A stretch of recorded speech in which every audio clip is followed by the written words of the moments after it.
Well, welcome back. Welcome back to the Extraordinary Drummer Show. As you know, I'm your host, Cheron Moore. My guest today is just absolutely just phenomenal, sensational. His skills, he's become a sensation, as I mentioned, on the internet with his skills for programming and playing a drum machine. He's actually can play a drum machine in real time, like you play a drum set, and it's fusion music. And as I'm going to talk about, he's not even looking while he's doing it, which is so fascinating. He's an educator. He's a Grammy nominee. He's a clinician, currently in Poland. Do I have that right? Yeah. You helped me welcome my guest today. Can't wait to talk to him. David Finger Haynes. Hey, David. Hey, what's going on? How you, man? Yeah, good, good. Trying to stay warm, stay warm, stay warm. Yeah. Welcome to the Extraordinary Drummer Show. Yeah, thank you for having me. Thank you. Let me, we was talking a little bit earlier. You're in Poland, that is? Yes. Yeah, Where in Poland? At the capital. I'm in Warsaw. Yeah. Oh man, love to visit over there. Yeah. But Berlin is actually my home for Europe. Gotcha. This is where I'm. Yeah. Before I get into your history and whatnot, let's go right to that drum machine. Have you seen? I mean, were you ever expecting that you'll blow up like that on the internet with your skills of the programming the drum machine? No. I wanted to play drums because I have two drummers, two brothers. One's a drummer. Both of them had a band together. My oldest brother was a keyboardist and saxophonist, played flute, and he's the reason why I got a drum machine in the first place. When I was 16, he gave it to me. He was like, "Here, I'm not doing nothing with it." And I was like, "What is this? I don't want this thing." So I went to a store and tried to trade it for anything, like a cymbal or a drum head.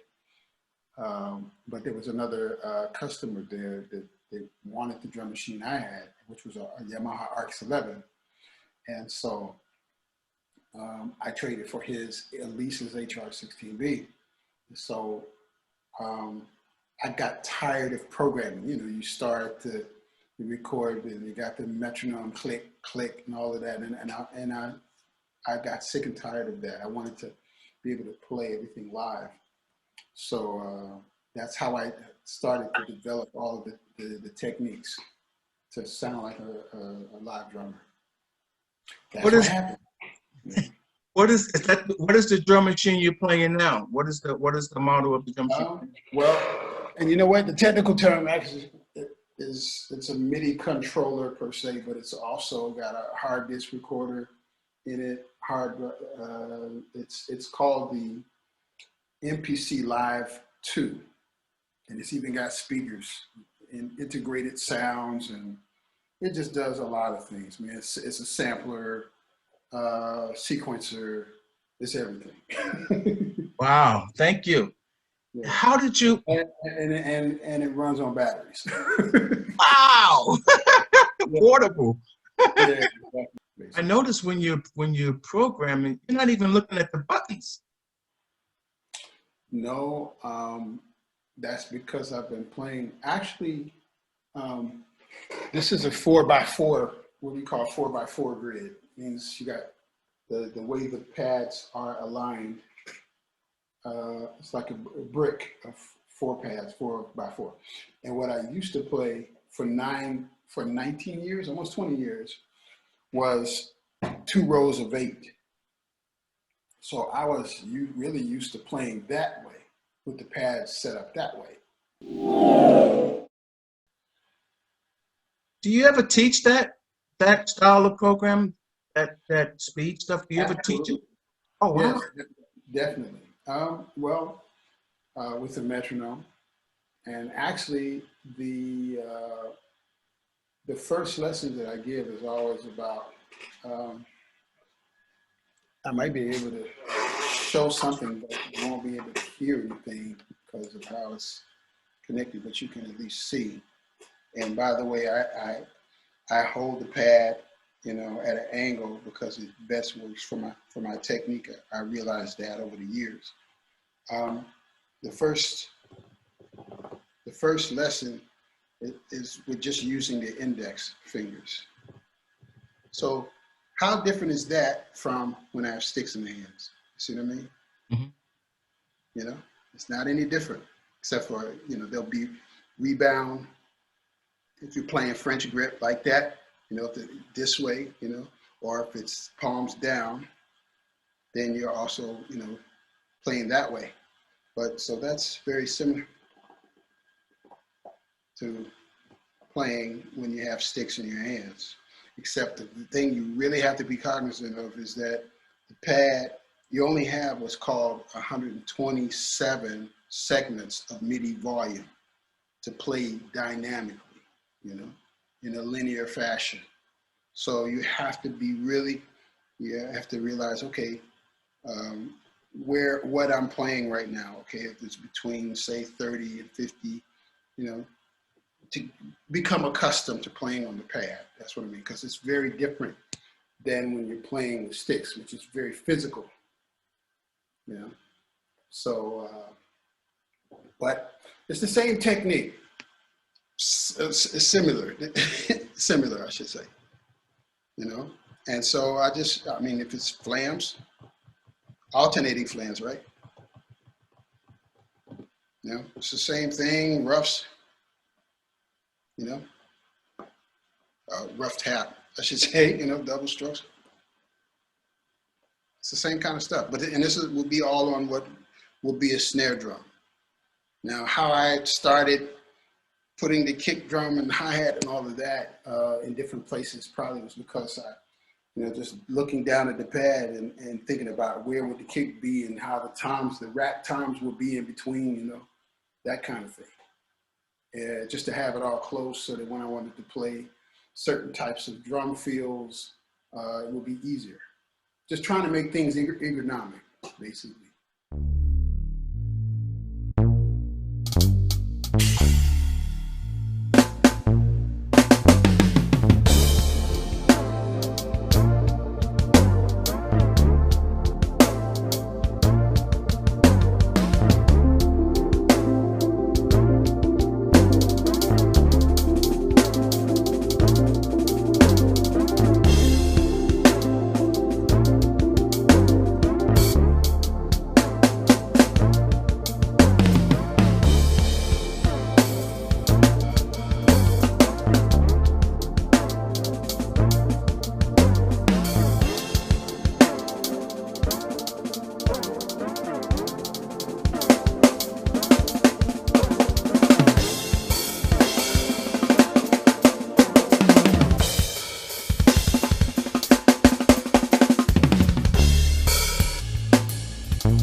me about playing with the trumpeter. Now, I'm hoping I say this name right. Till Boner? Bill Bronner. That's Bronner. funny. Yeah. I saw those two dots in his name. I said, I'm not going to get that right. What was that gig like? Oh man, it's a fun gig because it involves playing a wide variety of styles of jazz. You got the CTI, Creed Taylor type stuff, you know, Freddie Hubbard type vibe, where you get to, you know, you play in pocket, but you also get to you know, spread out a bit. You know, there's bebop that we're playing, you know, nice lush brush ballads, Brazilian stuff. You know, there's some soul and R&B vibes also, man. Like we played a version of who did that? Oh, Billy Joel. Love You Just the Way You Are. Like we did kind of like a 12/8 version of that, kind of 12/8 soul type vibe. So it's a fun gig. And there are three bands that he played that he has. There's a big band of what, almost 30 people. And then there's his septet, and then there's the there's a septet, there's a quartet, and then he has even a duo. But that's with him and he and a bass player. So it's a fun gig, man. Yeah, and he lives in Berlin too. And I recorded on 2 songs from his upcoming album. He's probably gonna be released soon, really soon.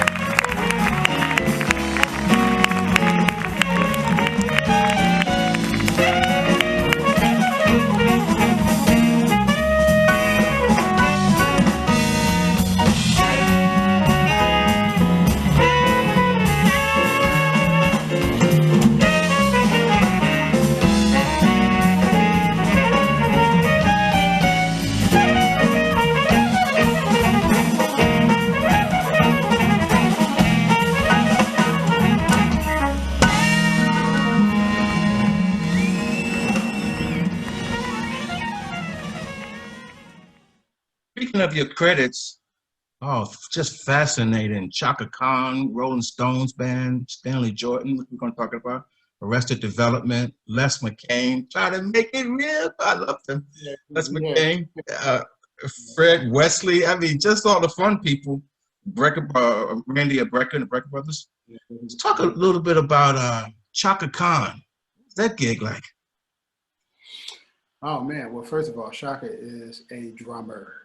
Yes, he is. That's the first thing to mention.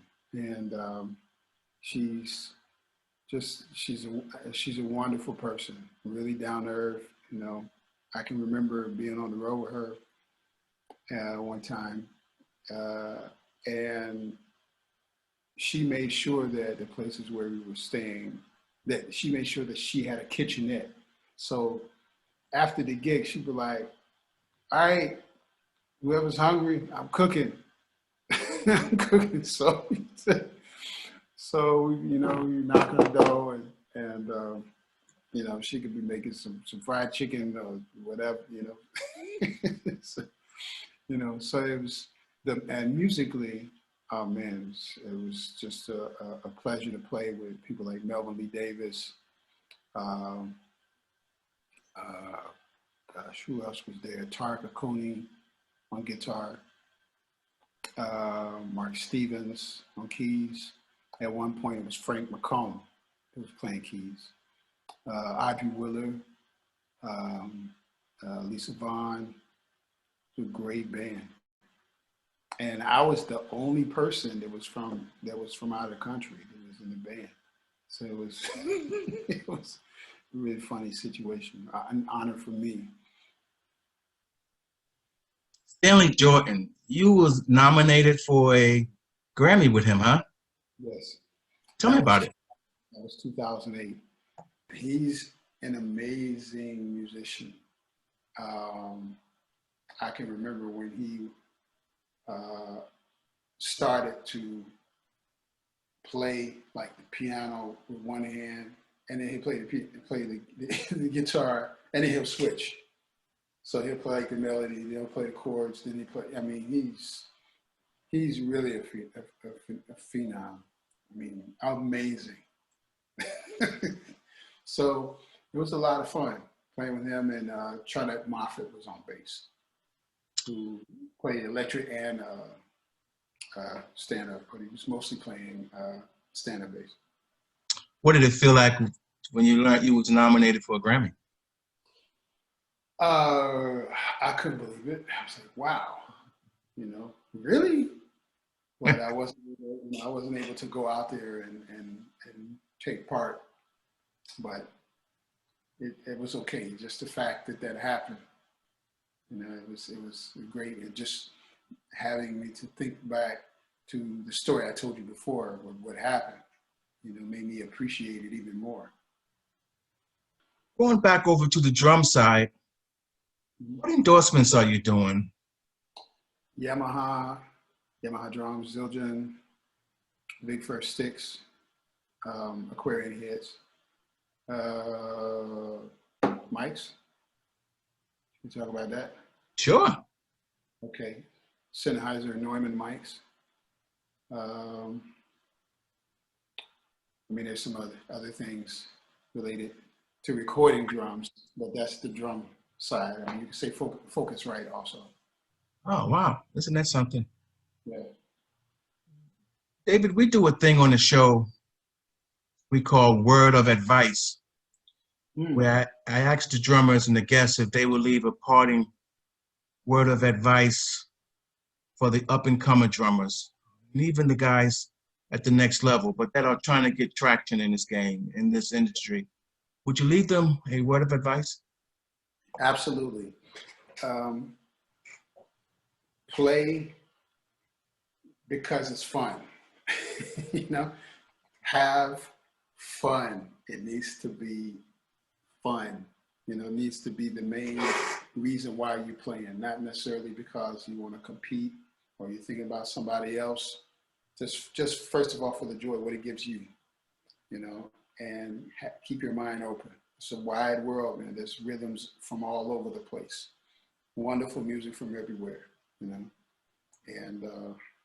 stay focused, work hard, develop a plan, a regimen of how a practice method, what you want to work on, and mix it up. Sometimes just go and sit down and just play whatever you feel, and don't get discouraged because it's by seeing others who may seem to be further than you are. Just keep at it. Don't give up. Thank you for that. Should have asked this question earlier, but I want to get it in before I get to the final question, which I always ask. Are there any new things you're working on the drum machine? Any new techniques or patterns you're working on to advance yourself? I'm always working on new techniques to play the different things that I'm hearing people play all the time. I'm always doing that. So as outside of that, like I talked about R&B work and just becoming a better all-around musician. That's helping me to become a better drummer, a better finger drummer, yeah, I'm always, sometimes like what you saw me doing before, I didn't even have the sound on. I was just playing on the pads. I'll just play like that just to listen for the sound of playing on the rubber pads. Kind of like, you remember the Gladstone pads? So yeah, I'm always practicing and even in visualizing what I'm playing, what I would like to play. So There's a question at the end of the show I always ask the drummers, I always ask the a guest, what would you want your legacy to be? David, how would you want your legacy to be said, to be told? That I was somebody, not so much for people to talk about my playing, but to talk about me as a person. I prefer that as being a person who was somebody good that people could get along with, that inspired others. That's far more important to me than folks telling me, "Wow, that's amazing what you played. That's great." Because anything can happen at any moment, man. You can, break a leg or what I experienced. So how you relate to people is so much more important, in my opinion, than the actual gift that we have. Then, So that's that. I hope that answers that. Basically short. I hope that people remember me as somebody that folks can say, "Hey, he's a nice guy. I can get along with him," and he inspired me in a lot of ways outside of playing drums. That's my boy. He was my friend. That's my dude. Yeah. Tough, man. Let me say thank you so very much for being on the Extraordinary Drummer Show. Well, thank you. Thank you for the opportunity. I really appreciate this. Thank you so much. Will you help me? Next time I'm going to be interviewing you. That's going to be a short interview. No, it's not. I see all the accolades on the wall, man. Yeah. I had Poogie Bell on the show. He said, "I see all that jewelry back there." He called it jewelry. Exactly. I never heard that term before, jewelry. Yeah. Again, thank you so very much. I greatly appreciate you coming on. No, thank you. Thanks again. Will you help me wave goodbye to all of the fans and audience? Most definitely. Goodbye, everybody. See y'all again. God bless you all, wherever you are.